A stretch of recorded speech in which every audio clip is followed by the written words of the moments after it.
네, 할렐루야.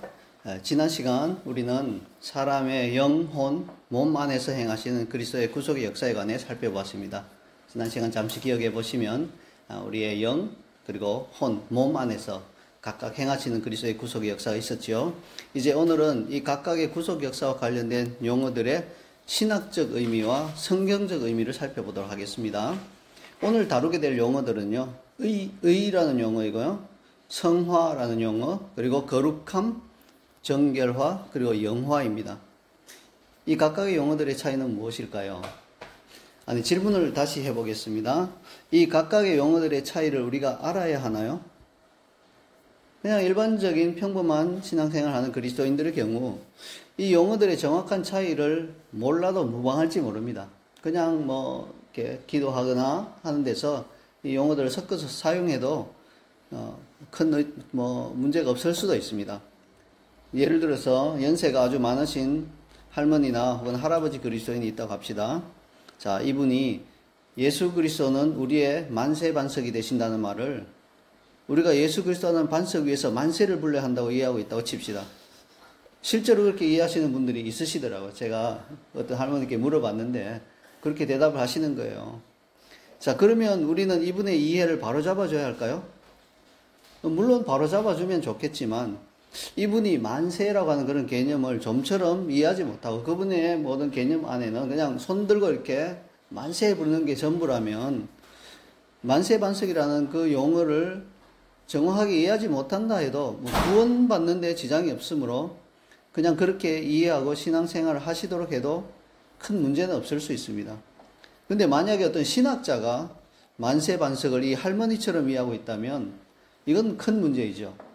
이 신학자는 용어에 대한 자신의 오해를 반드시 바로잡아야 합니다. 그래야 그의 신학이 더 건전하게 더 발전해 나갈 수 있다는 것입니다. 의, 성화, 거룩함, 정결화, 그리고 영화라고 하는 용어들은 사도 바울이 주로 사용했던 용어들이고요. 구원이라는 주제와 관련해서 각각이 매우 중요한 의미를 가지고 있습니다. 그리고 이 용어들은 속사람과 관련해서도 매우 중요한 의미를 가지고 있습니다. 자, 그러므로 속사람의 원리를 알고 그 가르침을 따르고자 한다면 이 용어들의 차이를 정확히 알고 있어야 합니다. 자, 그렇지 않으면 기초가 부실한 상태에서 건물을 지어 올리는 것처럼 사람의 영혼 몸 안에서 행하시는 그리스도의 구속의 역사에 대한 우리의 이해는 필연적으로 부실해질 것이라는 거예요. 이 용어들을 정확히 알고 속사람의 가르침을 따라야지 기초가 튼튼해진다. 기억하시기 바랍니다. 그러므로 오늘 강의는 비유하자면 다소 딱딱한 음식물을 먹는 것으로 이해하시면 되겠습니다. 신학적 용어에 대한 이야기들이 오늘 많이 나올 테니까요. 또 성경 구절도 기본이 되는 성경 구절들도 많이 인용이 될 테니까요. 다른 때 강의와 달리 조금 딱딱하지만 이런 시간이 꼭 필요하다는 것을 이해해 주시면 감사하겠습니다. 먼저 사도 바울은 의라고 하는 용어를 영과 관련해 사용했습니다. 타락으로 인해 영이 정죄와 심판을 받았으며 하나님에게서 끊어지고 분리되었기 때문입니다. 그래서 영이 꼭 필요라는 것은 의입니다. 의. 근데 이 의를 이제 그리스도께서 가져다 주셨는데요. 그리스도가 심판을 제거하셨습니다. 우리가 받을 심판을 그분이 대신 직접 받으셨습니다. 그러면 우리는 더 이상 죄인이 아닙니다. 우리는 그분 안에서 의롭게 되었습니다. 심판이 제거되었기 때문에 우리의 영은 하나님과 교제하는 관계로 다시 돌아오게 되었습니다. 따라서 의는 영을 위한 것입니다. 그러면 관련 질문을 하나 드리겠습니다. 예수 그리스도를 믿는 우리는 의인이 되었습니까?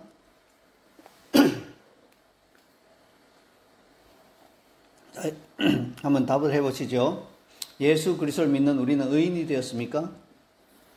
이 질문에 대하여 답을 하지 못하고 주저하는 많은 그리스도인들이 있습니다. 제 앞에 있는 분들도 좀 그런 것 같은데요. 왜 그렇습니까? 이 세상이 가지고 있는 상식으로는요, 의인이라 하면 목숨의 위험을 무릅쓰고 불길 속에서 사람을 구해낸다든지 하는 등 남들이 따라하기 힘든 의로운 행위를 하는 사람을 가리키기 때문입니다. 이런 기준으로 보면 나 자신을 볼 때 비록 내가 그리스도인이 되었다 하더라도 자신을 의인이라고 칭하는 것은 주저하게 되어 있습니다. 자신은 불길 속에서 자기 목숨을 걸고 사람을 구해낼 자신이 없기 때문이죠. 게다가 자기 자신을 보면 어떻습니까? 매일 죄를 짓잖아요. 사실상 매일 죄를 짓지 않고 지나가는 날이 하루도 없을 정도로 내가 죄를 짓는 것을 알고 있어요. 그러니까 이런 나를 가리켜 더욱더 의인이라고 대답하기를 주저하게 됩니다. 그래서 위의 질문에 대하여 많은 그리스도인들이 당신은 의인입니까? 이렇게 물을 때 겸손하게 저는 구원받은 죄인입니다. 이렇게 돌려서 대답을 하죠. 근데 물론 뭐 맞는 말이죠. 구원받은 죄인이라는 건 맞는 말인데 지금 그리스도의 그 정죄가 없어지고 그리스도의 구원의 역사가, 구원의 은혜가 당신의 영 안에 와 있는 당신은 의인입니까? 이 질문에 대해서 나는 구원받은 죄인입니다. 이렇게 대답하는 것은 사실 핀트가 어긋난 잘못된 대답이에요.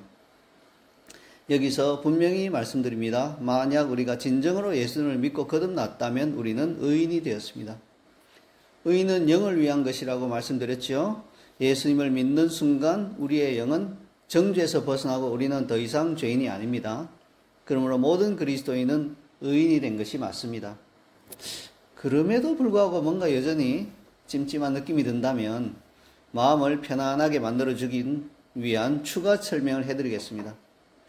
그리스도를 믿음으로 영안의 의를 얻은 사람을 의인이라고 부르는 대신에 칭의를 받은 사람이라고 부른다면 이건 마음 놓고 받아들일 수 있죠. 그렇죠? 여러분 칭의를 받은 사람입니까? 하면 아멘, 나는 칭의를 받아들인 사람입니다. 이렇게 마음 놓고 받아들일 수 있습니다. 자신을 의인이라고 부르는 것보다 칭의를 받은 사람이라고 부르는 것은 훨씬 마음 편하게 받아들일 수 있을 것입니다. 그런데 사실은 이 두 가지 표현은 동일한 의미입니다. 그리스도를 믿음으로 의인이 되었다는 말이나 칭의를 받았다는 말이나 하등 다른 말이 아닙니다. 이걸 다르게 생각하고 다르게 받아들이는 분은 뭔가 좀 오해가 있는 거고 착각이 있는 것이에요. 의인이 되는 것이고 칭의를 받는 것입니다. 자, 그러므로 이제는 더 이상 이 세상에서 사용하는 의인이라고 하는 개념 때문에 혹은 자신이 죄를 여전히 짓는다는 사실 때문에 헷갈리지 않기를 바랍니다. 칭의 혹은 의인이 됨이라는 것은 단번에 이루어지는 법정적인 개념입니다. 그냥 법정에서 당신은 의인입니다. 딱 선포하고 끝나는 개념이에요. 그게 이렇게 의인이 되어가는 과정이 있고 이런 게 아니라는 거예요. 그리스도인은 조금씩 의인이 되어가는 것이 아니에요. 예수 그리스도를 믿는 순간 의인이 된 것입니다. 이 개념을 이해하고 받아들이는 것이 아주 중요합니다. 실제로 칭의는 다음과 같은 세 가지 주요한 구성 요소로 이루어집니다. 첫째, 칭의는 죽음의 형벌에서 우리를 자유롭게 해줍니다. 이것을 법정적 개념으로 보자면 사형수가 특별 사면 선고를 받는 것이라 하겠습니다. 관련된 성경 구절 두 가지를 보겠습니다. 첫째는 고린도후서 5장 21절입니다. 하나님이 죄를 알지도 못하신 이를 우리를 대신하여 죄로 삼으신 것은 우리로 하여금 그 안에서 하나님의 의가 되게 하려 하심이라. 그리스도께서 우리 대신에 죄가 되셨고요. 그 덕분에 우리는 그 안에서, 그리스도 안에서 하나님의 의가 된 것입니다. 이게 그냥 순식간에 일어나는 일이에요.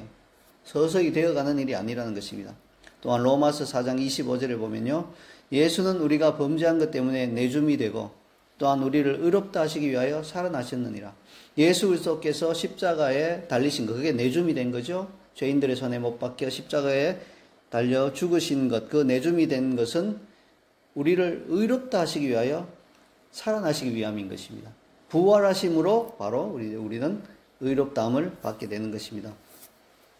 이 두 구절에서 보는 것처럼 우리는 죄로 인해 틀림없는 사형수였으며 반드시 형이 집행될 운명이었습니다. 그러나 그리스도께서 우리의 모든 죄를 짊어지셨기 때문에 우리는 사면을 받아 자유의 몸이 되었습니다. 두 번째로 칭의는 우리가 죄를 지은 적이 없었던 것처럼 우리를 비난과 고소로부터 완전히 자유롭게 해줍니다. 자, 우리를 비난하는 자는 누구인가요? 우리를 비난하는 존재는 바로 사탄, 마귀입니다. 그래서 그 사탄의 여러 가지 명칭들이 있는데 그 중에 주요한 명칭이 바로 참소자라는 겁니다. 참소자. 계시록에 나오는 것처럼 밤낮 하나님 앞에서 우리 형제들을 참소하던 자, 참소자가 사탄이죠. 사탄은 죄를 가지고 참소해요. 검사가 아무 죄도 없는 사람을 고발하고 고소할 수 없잖아요. 검사는 죄인을 고발하고 고소합니다. 사탄도 죄를 고발하고 고소하는데요. 이 죄를 가지고 우리를 비난하고 고소하는 것입니다. 근데 이것으로부터 완전히 자유롭게 해줍니다. 우리는 더 이상 우리의 아비인 첫 아담과 상관없게 되었습니다. 이제는 둘째 아담 안에서 우리는 심겨졌기 때문에 원수는 더 이상 자신이 패배시킨 첫 아담과 연관지어서 우리를 비난하거나 모함하는 주장을 내세울 수 없습니다. 그래서 우리 영 안에 이렇게 들여다보면서 그 아담의 원죄를 가지고 이제 고소하려고 이렇게 다가와서 보니까 없는 거예요. 검사가 그런 거 있잖아요. 막, 야, 이 사람 분명히 죄인이야. 분명히 죄를 지었어. 아, 뭐, 탈세 혐의가 있어. 이렇게 해서 철저하게 조사해 보니까 없는 거예요. 예. 그러면 고소할 수가 없죠. 전에 우리 한국에 실제로 있었던 이제 유명한 크리스찬 기업이 막 승승장구하면서 확 성장했어요. 그랬더니 국세청에서 분명히 이건 탈세를 해서 이렇게 성장한 거다. 아니, 우리나라 풍토에서 탈세 안 하면 절대로 성장할 수 없다 해서 국세청에서 세무조사가 나왔습니다. 여러분 혹시 아시겠지만 일반 한국 기업들은 세무조사 나온다면 그냥 뭐 초상 치는 날이에요. 나와서 샅샅이 뒤져본 다음에 장부 다 압수해가고 그 다음에 엄청난 벌금이 나오게 되어 있어요. 대부분 경우는. 근데 이 회사는 샅샅이 뒤져보더니 국세청에서 결론이요. 이렇게 세금을 잘 내는 회사가 있나 놀랐다 하면서 표창장을 줬어요. 오히려 세무조사 후에. 전설적인 이야기로 남아있죠. 굉장히 정직하게 하나의 방식대로 한 그런 회사입니다. 바로 이런 거예요. 사탄이 그 아담의 옛 범죄. 모든 인간은 다 아담의 옛 그 범죄의 그 모든 원죄를 지니고 이 땅에 태어났기 때문에 가서 걸면 걸리게 돼 있다. 고소하려고 딱 찾아왔는데 없는 거예요. 어디 갔지? 이렇게 된 거예요. 어디 갔지? 예수 그리스도께서 그것을 자기 안으로 옮기시고 우리에게는 그분의 의를 주셨기 때문에 없는 거예요. 고소할 수가 없는 것입니다. 근데 이제 여기서 우리가 이해하고 넘어가야 하는 죄에 관한 진리가 있어요. 죄에는 아담이 범한 원죄와 우리가 스스로 범하는 자범죄가 있습니다. 칭의가 우리에게서 씻어주는 것은 아담이 범한 원죄입니다. 그러므로 우리가 죄를 지은 적이 없었던 것처럼 우리를 비난과 고소로부터 완전히 자유롭게 해준다고 할 때는 아담으로부터 온 원죄를 의미합니다. 이것을 만약에 착각해서 자범죄까지 다 확대해서 생각하면 어떤 일이 날까요? 막 실컷 죄를 짓고도 우리 죄는 다 씻어졌어. 난 한 번도 죄를 범한 적이 없는 것처럼 여기시니까 과거에 내가 저질렀던 그 모든 죄도 하나님은 없는 것처럼 여겨주실 거야. 이런 착각이 온다는 겁니다. 그래서 회개할 필요가 없다라고 주장하게 되죠. 그러면 어떤 자들이 되나요? 구원파가 되는 거죠. 그래서 우리가 원죄와 자범죄, 죄에는 이 두 가지가 있다는 걸 꼭 기억하시고 우리를 모든 죄로부터 씻어주시고 그리고 더 이상 한 번도 죄를 지은 적이 없던 것처럼 보시는 것은 원죄가 사라진 이 부분을 이야기하는 것입니다. 자범죄는요, 그냥 범죄했으면 우리가 회개해야 됩니다. 그래야지 또 죄 씻음을 받게 되죠.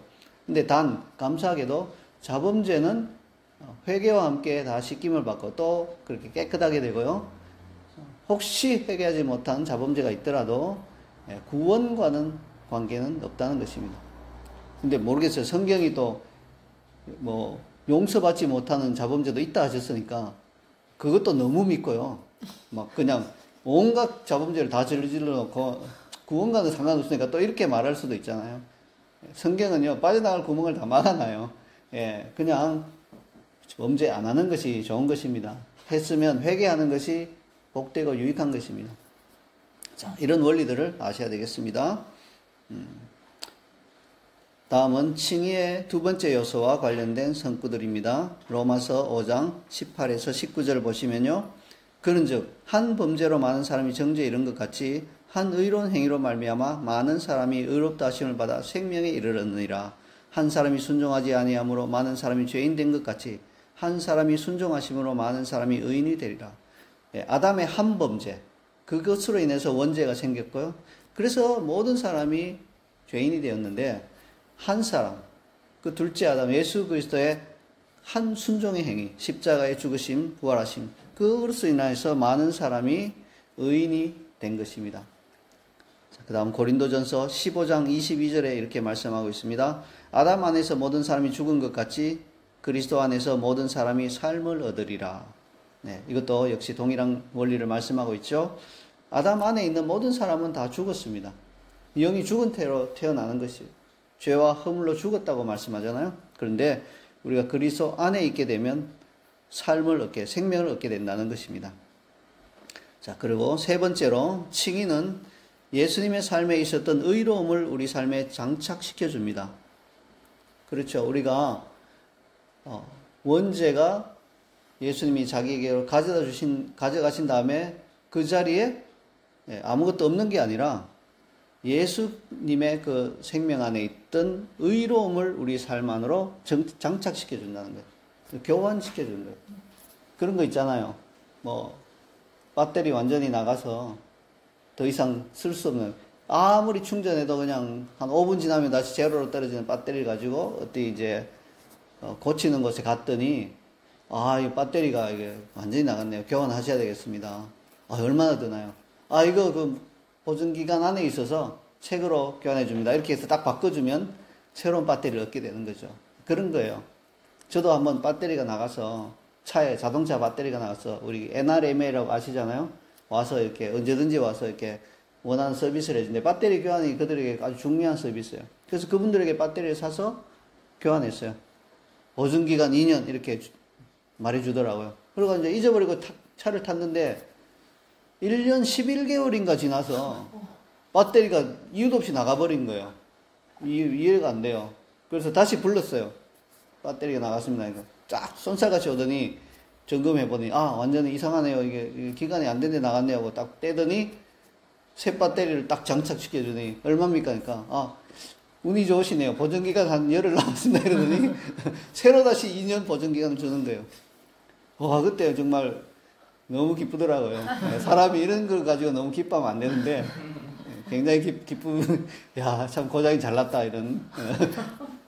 열흘만 지났어도 그 이후에 고장 났으면 내 돈 내야 됐을 텐데 너무 감사하다 이런 생각이 들었어요. 왜 이런 말씀 드리냐? 바로 이런 거예요. 우리 안에 우리가 처리하지 못할 그 죄, 있어봤자 의미가 없고 나를 지옥으로 끌고 가는 그 원죄, 아담의 원죄가 예수 그리스도로 말미암아 쑥 사라졌는데, 그러고 나서 우리는 뭐 그냥 아무것도 없는 텅 빈 존재가 아니라 그분 안에, 생명 안에 있던 의를 우리에게 딱 장착시켜 준 거예요. 보증기간 영원. 얼마나 감사할까요? 이건 뭐 배터리 하나 간 거하고는 차원이 완전히 다르죠. 영원히 감사해도 부족함이 없을 그러한 의를 우리 삶에 장착시켜 주는 것입니다. 관련된 성구는요, 고린도후서 5장 21절입니다. 하나님이 죄를 알지도 못하신 이를 우리를 대신하여 죄로 삼으신 것은 우리로 하여금 그 안에서 하나님의 의가 되게 하려 하심이라. 아멘. 자, 죄를 알지도 못하신 이가 누굽니까? 예수 그리스도잖아요. 그분을 우리를 대신해서 죄로 삼았어요. 그러니까 이 성구에서는 말씀 안 하고 있지만 의를 알지도 못하던 우리가 하나님의 의 자체가 되어버린 것이, 놀라운 교환이 일어난 것입니다. 왜 이렇게 그리스도의 의를 우리 안에 가져다 주시냐면요, 하나님께서 사람에게 요구하시는 가장 주된 것이 의로움 가운데 걷는 것이기 때문에 그래요. 사람이 의가 있고 의로움 가운데 걸어야만 하나님께서는 그 사람과 교제하고 동행하고 연합할 수 있기 때문에 의를 주시는 거예요.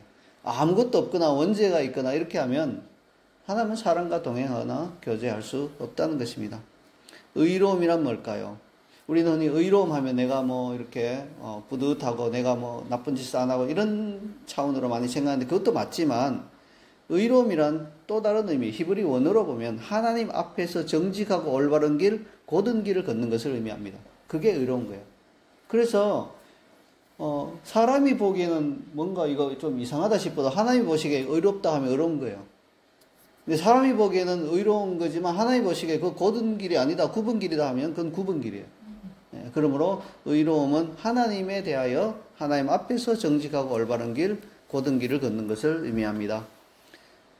왜 그렇습니까? 하나님은 의롭시고 정직하시기 때문에 우리도 정직하고 올바르기를 원하시는 거예요. 타락이 일어난 후에 사람은 어떻게 됐습니까? 올바르고 정직하게 걷지 못하고 비뚤어지고 그릇되게 걷기 시작했습니다.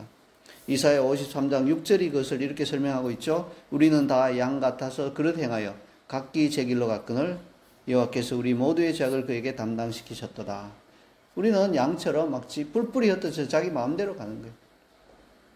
그래서 이렇게 타락으로 인해서 연약해져 버린 사람들, 의로움이 사라져 버리고 하나님 앞에서 곧은 길로 가지 못하는 이 사람들을 위해서, 그들이 곧고 정직하게 걸을 수 있도록 돕기 위해서 목발을 제공해 주셨어요. 이 다리가 이렇게 불편한 분들은 똑바로 못 걷잖아요. 그래서 이분들은 목발이 있어야 똑바로 걸을 수 있어요. 자, 하나님께서 주신 목발이 뭡니까?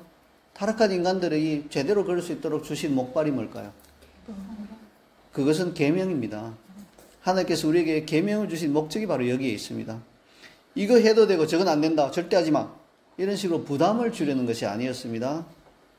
이걸 잘 지키면 목발처럼 똑바로 걸을 수 있는 거란다. 자, 이걸 써봐 하고 주신 거예요. 하나님이 직접 잘 깎아서 나무로 이렇게 목발, 말하자면 십계명판을 제가 목발로 비유하자면 하나님이 정성껏 깎아서, 자, 이거 가지고 이제 걸으면 네가 지금은 쩔뚝거리지만 이거 가지고 걸으면 똑바로 걸을 수 있다. 이거 좀 가지고 어느 정도 걷다 보면 내가 명의를 보내서 완전히 치유해 줄 때, 그때까지는 이거 갖고 걸어. 이렇게 해서 주신 거예요. 근데 사람들은 이걸 타락한 본성 때문에 이게 부담으로 받아들인 거예요. 부담. 뭐 하라 그러고 뭘 계속 이걸 하라 그러고 이거 하지 마라 그러고. 왜? 내 혼이 원하는 건 하지 마라 그러죠. 대부분 그렇잖아요. 우리도 신앙생활 초기에는 내가 좀 하고 싶으면 하나님이다, 이건 안 하는 게 좋겠다고 성령님이 계속 감동을 주시죠. 그건 아닌 것 같다 이러시고. 그러니까 부딪히는 거예요. 부담이 되는 거예요. 그래서 목발을 집어 던지고 하나님께로부터 멀리 떨어져서 삐뚤삐뚤, 자기 마음대로 걸어가는 것이 바로 우리 인류였습니다. 근데 이제 그렇게 하니까 이제 겁이 나죠. 목발 주셨는데 집어 던져버리고 지 마음대로 의롭지 않은 9번 길로 가니까 겁이 나니까 하나님을 멀리하기 시작한 거예요. 이 애들이 그렇잖아요. 애들이 큰 잘못 저지르면 아빠 와도 이제 현관으로 안 뛰어나가죠. 어디 숨어 있죠, 구석에. 잘못 저지른 거예요. 그래서 매일 현관에 와서 아빠를 막 반기고 하던 애가 현관에 안 온다. 그럼 그 애가 지금 뭐 어디 크게 아프거나 아니면 큰 잘못을 저지른 그런 상태인 것입니다.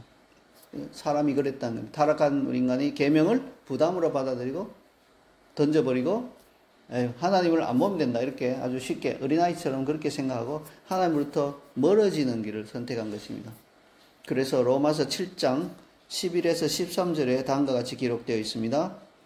죄가 기회를 타서 계명으로 말미암아 나를 속이고 그것으로 나를 죽였는지라. 이로 보건대 율법은 거룩하고 계명도 거룩하고 의로우며 선하도다. 그런즉 선한 것이 내게 사망이 되느냐? 그럴 수 없느니라. 오직 죄가 죄로 드러나기 위하여 선한 그것으로 말미암아 나를 죽게 만들었으니 이는 계명으로 말미암아 죄로 심히 죄되게 하려 함이라. 되게 어려운 성구죠. 이게 뭔가 굉장히 복잡한 걸 설명하고 있는 것 같은데 원리는 단순합니다. 하나님께서 좋은 목발과 같은 계명을 나에게 주셔서 이렇게 의로운 길을 걸을 수 있도록 도와주려고 주셨는데 제가 그 기회를 타고 들어온 거야. 그 기회를 타고 딱 들어와서 잘 됐네. 요 계명만 안 지키면 더 심각한 죄가 되겠지? 왜냐, 모르고 짓는 죄보다 알고 짓는 죄가 더 큰 죄잖아요. 그러니까 하나님께서 사실 목발을 주신 것은요, 약간 위험에 부담이 있는 거예요. 그냥 아예 목발이 없이 그냥 삐뚤게 걸으면 원래 저렇게 다리가 저렇게 굽었으니까 어쩔 수 없이 삐뚤게 걷네. 근데 삐뚤게 걷는 자체는 변하는 거 아니에요. 근데 목발을 받았는데도 목발을 던져버리고 삐뚤게 걸으면 어떻게 판단이 되나요? 어떤 말을 하게 되나요? 목발이 있는데 왜 저렇게 걸어? 저거 마음이 삐뚤어진 거 아니야? 이렇게 돼서 더 심각하게 되는 거예요. 그런 것처럼 계명이 없었을 때는 역시 삐뚤게 걸어요. 역시 하나님을 멀리하고 역시 삐뚤게 걷는 건 똑같아요. 의로움이 없는 건 똑같지만 할 말은 있죠. 내가 기준이 없고 목발이 없으니까 이렇게 걸을 수밖에 없습니다, 이렇게 말할 수는 있어요. 그렇다고 용서가 되는 건 아니지만 근데 계명 때문에 어떻게 됩니까? 죄가 이제 잘 됐다, 이 계명이 있으니까 너가 죄를 지으면 더욱더 나쁜 놈이 된다, 심히 더 죄가 된다, 이렇게 하면서 기회를 타고 들어와서 나를 죽였다는 거예요. 그러면 목발이 나쁜 건가요? 차라리 목발을 안 줬어야 되나요? 이렇게 말하는 게 타락한 인간의 마음인 거예요. 그렇잖아요. 아담이 죄를 지어놓고 하나님이 너 왜 그렇게 죄를 지었냐 했을 때 하나님께 아담이 뭐라고 대답했나요? 당신이 주신 하와 때문에 내가 죄 지었습니다, 이렇게 말한 건 똑같잖아요. 아니, 하나님이 목발과 같은 계명을 주셨으면 그걸 갖고 잘 걸으면 되는데 죄를 지어서 하나님이 너 왜 죄를 지었니? 하니까 당신이 주신 목발 때문에 내가 더 심한 죄를 지었습니다. 이렇게 나오는 거와 똑같은 원리입니다. 이게 바로 로마서 7장 11에서 13절에서 바울이 설명하고자 하는 거예요. 다음에 성경 구절도 함께 살펴볼까요? 신명기 10장 13절에 보면요. 내가 오늘 내 행복을 위하여 내게 명하는 여호와의 명령과 규례를 지킬 것이 아니냐. 자, 아예 모세는요, 이 원리를 알고 있었어요. 여호와의 명령과 규례는 엄중하니까 무조건 지켜라. 이렇게 나오는 게 아니에요. 뭡니까? 내가 오늘 너의 행복을 위하여 너에게 명하는 여호와의 명령과 규례를 지킬 것이 아니냐. 그렇게 말하죠. 지키면 너의 행복과 행복이 찾아온다. 그러니까 지켜라. 그런 말씀이죠. 선한 의도로 주신 것이에요. 신명기 30장 6절과 14절을 보면요. 내 하나님 여호와께서 내 마음과 내 자손의 마음에 할례를 베푸사 너로 마음을 다하며 뜻을 다하여 내 하나님 여호와를 사랑하게 하사 너로 생명을 얻게 하실 것이며 오직 그 말씀이 내게 매우 가까워서 내 입에 있으며 내 마음에 있은즉 내가 이를 행할 수 있느니라. 이게 지키지 못할 계명을 주신 것은 아니라는 것이죠. 여러분 10계명 한번 쭉 살펴보세요. 절대로 인간으로서는 지키지 못할 것입니다. 이건 불가능한 것인데 주셨습니다 하는 계명이 있나요? 없잖아요. 내 부모를 살인하지 마. 부모가 나한테 너무 심하게 했기 때문에 살인 충동이 일어나서 죽일 수밖에 없습니다. 이렇게 말할 수 없잖아요. 그죠? 간음하지 말라. 마찬가지죠. 사람이 다 지킬 수 있어요. 근데 안 지키는 거예요. 근데 이게 어렵지 않다고, 말씀이 내게 매우 가까이 있다고, 내 입에 있다고 말씀하죠. 내 마음에 있은즉 내가 이를 행할 수 있다고 말씀합니다. 근데 이게 신약에 와서도 동일한 패턴의 말씀으로 주어지고 있어요. 로마서 10장 8, 9절을 보면 이렇게 나오고 있죠. 그러면 무엇을 말하느냐? 말씀이 내게 가까워 내 입에 있으며 내 마음에 있다 하였으니 곧 우리가 전파하는 믿음의 말씀이라. 내가 만일 내 입으로 예수를 주로 시인하며 또 하나님께서 그를 죽은 자 가운데서 살리신 것을 내 마음에 믿으면 구원을 받으리라. 네, 이 계명과 예수 그리스도의 복음이 지금 이제 구약에서는 계명, 신약에서는 예수 그리스도의 복음을 말하고 있죠. 그래서 구약에서는 뭐라고 합니까? 야, 목발 그 어려운 거 아니야? 이거 짚고 가면 너 멀리 있는 게 아니고 바로 옆에 있는 거야. 그거 쓰기만 하면 의롭게 걸을 수 있어. 구약에 이렇게 이야기했는데 이제 신약에 와서는 예수 그리스도 그분이 목발 차원이 아니라 그분이 너를 아예 고쳐주실 것이다. 그래서 그것도 아주 쉽죠. 하나님께서 그를 죽은 자 가운데 살리신 것을 내 마음에 믿으면 구원한다. 그죠? 입으로 예수를 주로 시인하고 마음에 믿으면 구원한다. 역시 마찬가지로 절대로 못할 겁니까 이게? 그래요? 막 나는 입이 딱 눌러붙어서 입이 안 떼어져서 말을 못합니다. 그런 사람은 생각만 해도 하나님이 그걸 믿음으로 받아주시겠죠. 그래서 인간이 예수 그리스도를 받지 못하는 것은 구약에서 계명을 받지 않는 것과 똑같아요. 타락한 본성이 싫어하기 때문에 거부하고 안 받는 거예요. 절대로 못 받기 때문에, 못 지키기 때문에 안 받는 게 아니라 타락한 본성이 싫어하기 때문에 안 받는 거죠. 신약에 와서도 마찬가지입니다. 예수 그리스도를 거부하는 것은 절대로 인간이 예수님을 믿지 못하도록 어떤 장치가 이 안에 있는 게 아니라 나의 타락한 마음이 그분을 멀리하고 싫어하기 때문에 안 받는 것입니다. 여기까지 우리가 이제 의에 대해서 생각해 보았습니다. 이제 주제를 바꿔서 혼에 관해 생각해 보겠습니다. 우리 혼 가운데는 뭐가 있을까요? 예수 그리스도를 믿는 우리 혼 가운데 그분의 의가 와 있습니다. 이렇게 말하면 좋겠는데 아니에요. 의는 영에 관한 것이라 그랬죠. 그래서 믿는 자이지만 아직까지 우리가 만약에 그리스도 안에서 성장해 있지 않다면 우리 혼 가운데는 뭐가 있습니까? 정욕과 부정함이 있습니다. 그래서 이 정욕과 부정함 역시 변화되어야 하는데요. 뭐가 들어와야 되나요? 이 정욕과 부정함 대신에 뭐가 들어와야 돼요? 자, 정죄함이 우리 영 안에 있었는데 의가 들어오니까 정죄함이 사라지고 우리는 의인이 되었죠. 그러면 우리 혼에 정욕과 부정함이 있는데 뭐가 들어와야 정욕과 부정함이 사라지고 우리가 거룩해질까요? 거룩함이 들어와야 되죠. 거룩함. 따라서 성화는 혼을 위한 것입니다. 성화라고 하는 것이 거룩해져 가는 것을 의미하는 용어이죠. 성화는 혼을 위한 것이죠. 성화는 평생 진행되는 과정입니다. 성화의 궁극적인 목적은 변화입니다. 성경은 다음과 같이 기록합니다. 로마서 8장 29절에서 그 아들의 형상을 본받게 하기 위하여, 또 고린도후서 3장 18절에서 그와 같은 형상으로 변화하여 영광에서 영광에 이르니. 성화는 변화를 의미하는 것이죠. 성화는 우리가 주의를 기울여 성실히 임해야 하는 중요한 과정입니다. 자, 칭의는 우리가 그냥 믿음으로 단숨에 받는 겁니다. 그러나 성화는 평생에 걸쳐서 우리가 주의를 기울여서 성실하게 임해야 하는 것입니다. 과정입니다.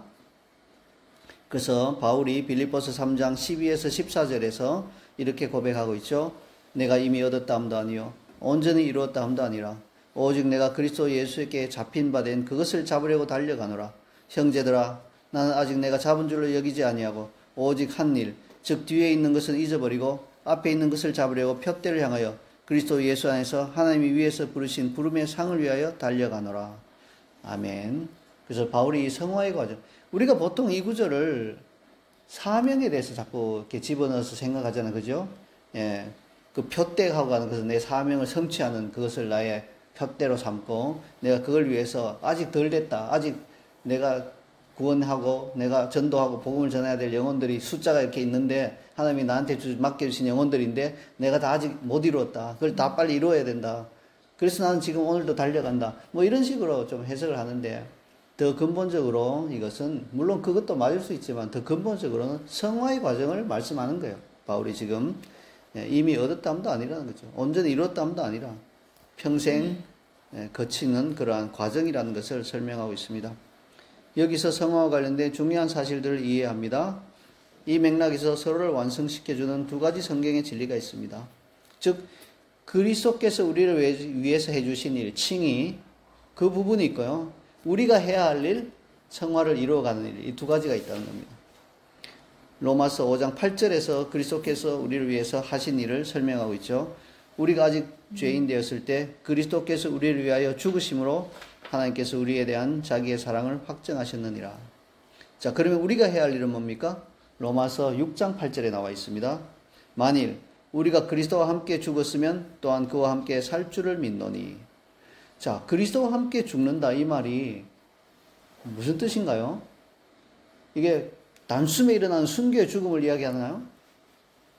마지막 때 막 적그리스도가 나타났을 때 단숨에 딱 순교당하는 그 순간을 말한 게 아니라 그리스도와 함께 죽는다고 하는 것은 매일 날마다 자기 십자가를 지고 죽는 것.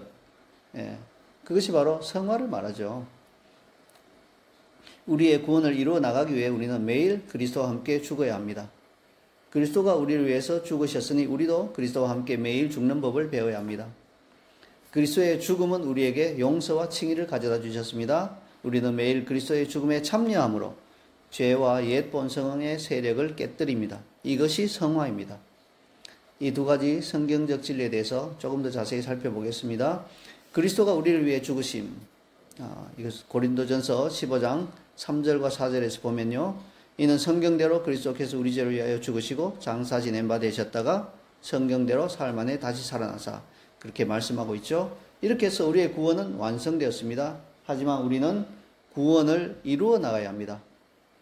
예수님께서 구원을 완성하셨고 우리는 은혜로 구원을 받습니다. 그러나 우리는 구원을 이루어 구원자를 우리 안에서 사시는 인격으로 받을 수 있어야 합니다. 그게 갈라디아서 2장 20절 말씀입니다. 여러분 어떤 사람이 땅을 딱 사면 그 땅은 자기 땅이 되죠. 뭐 아주 기쁘겠죠.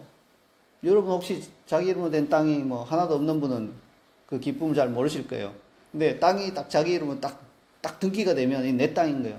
아, 나에게도 땅이 생겼거든. 근데 이 땅 위에 멋진 집을 지어야 하는데 땅을 그대로 두면 세월이 아무리 흘러도 땅은 그대로 있어요. 근데 그 위에 이제 집을 지어야 나가야 되죠.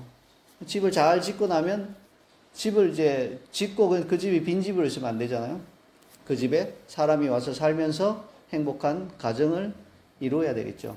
이 과정들이 쭉 일어나야 되는데 예수 그리스도의 칭의가 마치 땅을 사는 것이라면 성화는 그 위에 집을 지어 올리는 것과 같은 것이에요.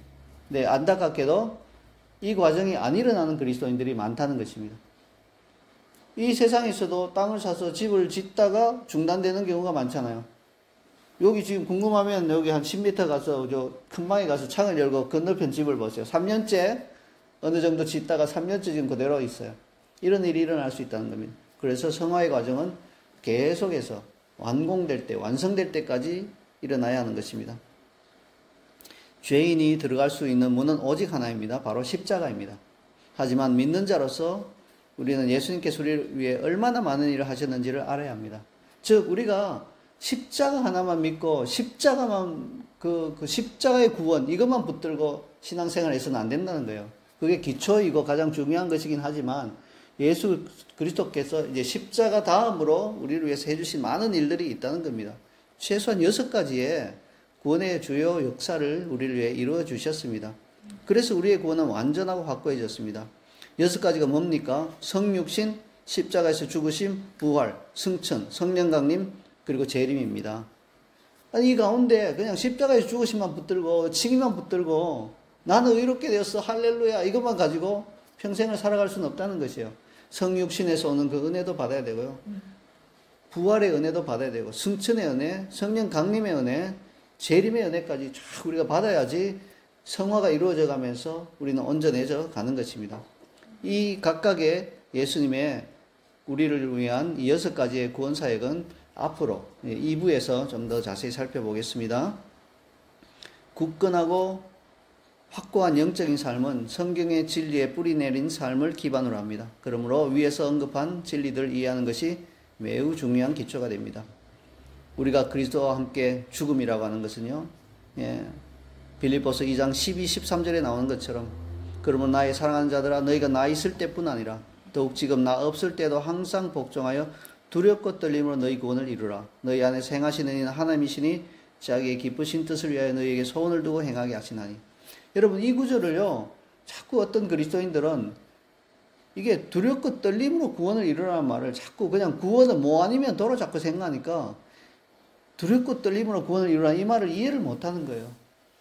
그래서 아니 이미 구원은 이루어졌는데 뭔 또 두렵고 떨림으로 또 구원을 이루어 그럼 우리가 두렵고 떨림으로 이렇게 안 하면 구원에서 멀어지고 이런 차원을 자꾸 생각하는데 그 말이 아니잖아요. 성화를 이루란 말이에요. 구원의 가운데서 성화의 부분을 이루라는 거예요. 두렵고 떨림으로. 칭의는 믿음으로 이룰 수 있는 거예요. 단번에. 그런데 성화는 두렵고 떨림으로 과정을 통해서 이루어 나가는 거예요. 그것도 구원의 한 파트예요. 우리가 구원을 자꾸 죄 용서받고 천국 가는 것 딱 이렇게만 생각하니까 두렵고 떨림이란 개념이 올 때가 없는 거예요. 그러나 이 구원을 아까 말씀드린 것처럼 칭의로부터 해서 쭉 영화에 이르기까지는 과정으로 생각할 때는 두렵고 떨림은 성화의 과정을 지금 이야기하고 있고 이걸 이루기 위해서는 두렵고 떨림이 필요하구나 라는 것을 이해할 수 있다는 것입니다. 우리는 지속적으로 반복해서 이 구원의 6가지 역사로부터 은혜 받는 법을 배워야 합니다. 실제로 6가지 구원의 사역에는 각각의 은혜가 있습니다. 성경은 우리에게 여러 가지 은혜가 있다고 말합니다. 베드로전서 4장 10절에 보면요. 각각 은사를 받은 대로 하나님의 여러 가지 은혜를 맡은 선한 청지기 같이 서로 봉사하라. 그러니까 우리가요 선한 청지기가 되려면 칭의의 그 은혜만 딱 알고서는 선한 청지기가 되기 어려워요. 다양한 것들을 우리가 그 청지기가 역할이 뭡니까? 다양한 것들을 이렇게 공급하고 제공해 주는 역할인데 칭의만 알면 뭘 제공해요? 칭의밖에 제공 못하죠. 그 사람은 아주 기초적인 전도자는 될 수 있을지 몰라도 사람들 양육하고 세우고 하는 이런 일에는 부족함이 많은 삶이 되어버리는 거예요. 또 베드로전서 5장 10절에 보면요. 모든 은혜의 하나님 곧 그리스도 안에서 너희를 부르사 자기의 영원한 영광에 들어가게 하시니가 잠깐 고난을 당한 너희를 친히 온전하게 하시며 굳건하게 하시며 강하게 하시며 털을 경고하게 하시리라. 모든 은혜의 하나님. 즉 하나님 안에는 다양한 종류의 은혜들이 다 있다는 겁니다. 우리가 이 십자가의 은혜, 칭의의 은혜 물론 귀하고 중요하지만 이것만 구해서는 안 되고요. 모든 은혜 하나님께 우리가 이 6가지 예수 그리스도의 행적에서 오는 그 구원의 행적에서 오는 그 모든 은혜를 구해야 합니다. 그렇다면 어떻게 해서 계속해서 반복적으로 이 특별한 여러 은혜를 받을 수 있을까요? 이 질문에 대한 답은 속사랑 강의 2부인 그리스도의 형상을 이루는 원리들에서 설명하도록 하겠습니다. 이제 마지막 주제인 몸에 관해 살펴보겠습니다. 자, 몸의 각 지체는 정결케 되고 씻겨져야 합니다. 정결화가 일어나야 한다는 것입니다. 성령님의 정결케 하는 능력이 우리의 몸과 사역에 구속의 능력을 가져다 주기 때문에 더 이상 죄나 부정한 것들이 없게 될 것입니다. 따라서 정결화는 우리의 몸을 위한 것입니다. 여러분 우리는 사역을 참 좋아하고 사역을 통해서 많은 보람을 얻는데 사실 그 사역은 정결케 된 몸으로 해야 되는 것입니다. 하나님의 사역은 정결하게 된 몸으로 하는 사역이 되어야 합니다. 몸이 씻겨지고 정결하게 되었을 때 우리는 하나님을 제대로 섬길 수 있습니다.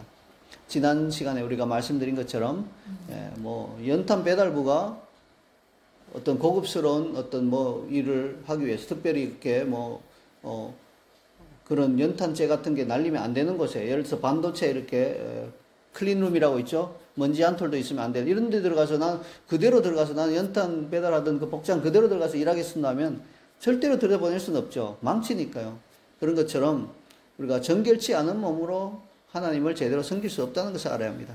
하나님은 항상 당신의 종들이 깨끗하기를 원하십니다. 더러움이 있다면 우리의 사역은 하나님께 드리는 제사가 될 수 없습니다. 이건 마치요, 구약에서 흠이 있는 제물을 올려드린 것과 같아요. 구약 같으면요, 당장에 그냥 죽을 수도 있어요. 흠이 있는 제물을 그냥 알고도 갖다 바치면. 신약은 그렇게까지는 하지 않으시죠. 근데 원리는 똑같다는 걸 아셔야 합니다. 내가 정결케 되지 않은 몸으로 하나님의 일을 한다고 하면 내 마음의 만족은 올 수 있고 또 다른 사람을 약간은 도울 수 있을지 몰라도 그 사역이 정말 축복받고 하나님의 은혜가 임하는 이 땅에서 열매를 맺는 사역이 되기 위해서는 내가 정결케 된 몸으로 하나님의 사역을 해야 되는 것입니다. 그렇지 않으면 그것은요, 모양만 있고 일시적이고 열매가 없는 사역이 되는 것입니다. 고린도후서 2장 17절에서 사도 바울은 이렇게 말했습니다. 우리는 수많은 사람들처럼 하나님의 말씀을 혼잡하게 하지 아니하고 곧 순전함으로 하나님께 받은 것 같이 하나님 앞에서와 그리스도 안에서 말하노라. 사도 바울은 항상 하나님 앞에서 말하는 것처럼 사람들에게 말하고 설교하고 가르쳤습니다. 그는 자신이 하나님께서 보내신 사람처럼 하나님께서 보시기에 진실되게 말한다고 했습니다. 이게 바로 코람데오의 정신이죠.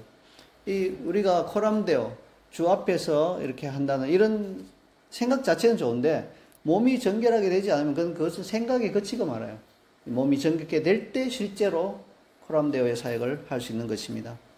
구원의 과정이 우리 안에서 완성이 되면 그 영향이 분명히 우리의 몸과 각 지체에 이르러 각 지체가 깨끗해지고 그 위에 축복이 임할 것입니다. 그렇게 되면 우리의 사역은 모든 면에서 확실히 달라질 것입니다. 사람의 세 가지 요소, 즉 혼과 몸과 영 사이의 조화가 회복되고 다시 이 요소들이 화합하여 일할 것입니다. 그렇죠. 칭의가 되면 이제 영은 하나님의 일을 잘할 준비가 다 된 거예요. 그 다음에 성화가 되면 혼도 하나님의 일을 잘할 준비가 된 거예요. 정결화가 되면 몸까지도 하나님의 일을 잘할 수 있는 준비가 된 거예요. 그러니까 우리가 칭의만 가지고 사역하려면 얼마나 힘들겠어요. 성화까지 어느 정도 이루어져서 일하려고 해도 어느 정도는 괜찮은데 정말 완전하려면 정결화까지 이루어져서 우리의 혼과 영과 혼과 몸이 전체가 다 조화를 이루며 하나님의 사역을 감당해야 하는 것입니다. 구속의 역사가 우리 몸까지 확장되면 다음과 같은 결과가 옵니다. 몸의 정욕과 부정한 욕망들이 씻겨나갑니다. 사역하면서 막 부정한 그런 욕망들 가지고 사역하고 내 이름을 높이고 나의 명성을 높이고 이런 생각들이 다 사라지는 거예요. 이걸 통해서 내가 좀 물질적인 이득을 좀 얻고자 하는 이런 생각도 사라지는 것입니다. 주님이 명하시는 방법으로 그분을 섬기게 되고요. 그리스도가 재림하실 때 몸이 부활합니다. 사도 바울은 이것을 영화 그리고 우리 몸의 구속이라고 불렀습니다. 로마서 8장 17, 18, 21, 23, 30절 보면요. 쭉 따라서 읽어 드릴게요. 자녀이면 또한 상속자 곧 하나님의 상속자요 그리스도와 함께 한 상속자니 우리가 그와 함께 영광을 받기 위하여 고난도 함께 받아야 할 것이니라. 생각하건대 현재의 고난은 장차 우리에게 나타날 영광과 비교할 수 없도다. 그 바라는 것은 피조물도 썩어짐의 종노릇한 데서 해방되어 하나님의 자녀들의 영광의 자유에 이르는 것이니라. 그뿐 아니라 우리 또한 우리 곧 성령의 처음 익은 열매를 받은 우리까지도 속으로 탄식하여 양자될 것 곧 우리 몸의 속량을 기다리느니라. 또 미리 정하신 그들을 또한 부르시고 부르신 그들을 또한 의롭게 하시고 의롭다 하신 그들을 또한 영화롭게 하셨느니라. 이 구절 가운데 이 대서 구절 가운데 영광이라는 말이 계속해서 나오고 있죠. 영광은 마지막 상태입니다. 우리의 구원의 여정 가운데 최종 상태입니다. 그리스도께서 재림하실 때 우리의 영과 혼과 몸, 특별히 몸까지 부활의 몸으로 완전히 변해서 그 주님과 함께 영원한 그 나라에서 다스리며 사는 것. 이것이 바로 영화입니다. 그래서 이 용어들 오늘 배우신 용어들을 잘 기억하시기 바랍니다. 의는 뭐에 관한 것이라고요? 영에 관한 것입니다. 성화는 혼에 관한 것입니다. 정결하는 몸에 관한 것입니다. 그리고 이것이 이루어질 때 우리는 영화를 얻게 된다는 것입니다. 지금까지 속사랑 강의 1부에서는 구원에 대해서 설명하였습니다. 이제 앞으로 이어지는 속사랑 강의 2부에서는 그리스도의 형상을 이루는 원리들에 관해 살펴보도록 하겠습니다. 아멘.